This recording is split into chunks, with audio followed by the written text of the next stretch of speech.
friends, I'm Rebecca, and for those of you that already practice with me, you've probably tried this before. Headstand for thoracic spine support with 3 blocks. So for those of you that are new to headstand, or if you're just kind of revisiting those alignment basics, this is a nice thing to try, just to remind us not to round into the upper back, not to collapse into the shoulders.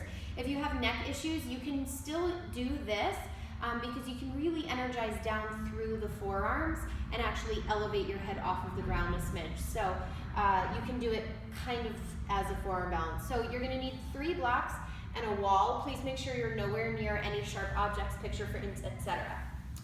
So by request, here we go. First block goes this way.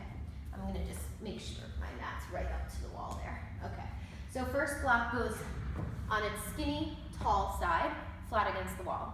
Second block, fat way, long way. Third block sticks out like that, okay? So now my hands are gonna wrap around this bottom block. So I wanna just pull it out enough, and depending on what your baseboard is like, you might do this slightly differently than what I'm doing. You're gonna wrap your fingers around it like so, okay? So I'll show you closer to the camera. I've got my fingers coming around like this, just up to that knuckle. The thumb comes with me. There's a lot of temptation to do this, but if you squeeze the thumb, then it does all kinds of funky things to your wrist, puts a lot of tension there, and it's not like a real headstand when you do that. So we want the thumb with the fingers on that bottom block. I want the back of my head to get right up to that bottom block, the top of my head to the floor, and again, you don't have to actually put the head completely down if you have any neck issues. I do because, I don't have neck issues. I do put my head down because I like that sensation. And so, once I wrap in here, I want to put my elbows down straight back in line with the wrist. Don't let them go wide. This is the biggest mistake that people make in headstand. It makes for a really unstable headstand once the feet are off of the ground. So we want the elbows to go straight back, put the head down, tuck right up into those blocks, lift the legs and start to walk in. And so right about now, you'll feel the support of that top block pressing into your upper back, into your sort of mid-back actually, upper to mid-back there. And if you're really tall, you might actually find that you need to put a second block the same way as that top block, just to give yourself a little bit more support. Like today in class, I had somebody that was probably about 6'4", and I had to give him a second block.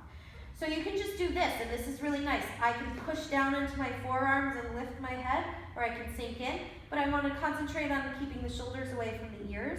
If I want to lift up here, I can, but you'll find that you have to give yourself a little more oomph, because you can't round at all to get up there. Now the temptation would be to do sort of like a hollow back and let my tushy find the wall, but instead I'm going to lengthen my tailbone towards my heels, engage the belly, energize out through the feet. Keep pressing into the elbows, shoulders away from the ears.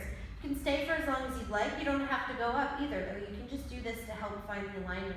When you're ready to come down, see if you can come down nice and softly, one foot or both feet together, but nice and quiet and controlled. Come on down. Tradition is to do child's pose after headstand. So let the forehead rest, hands can wrap back or reach forward.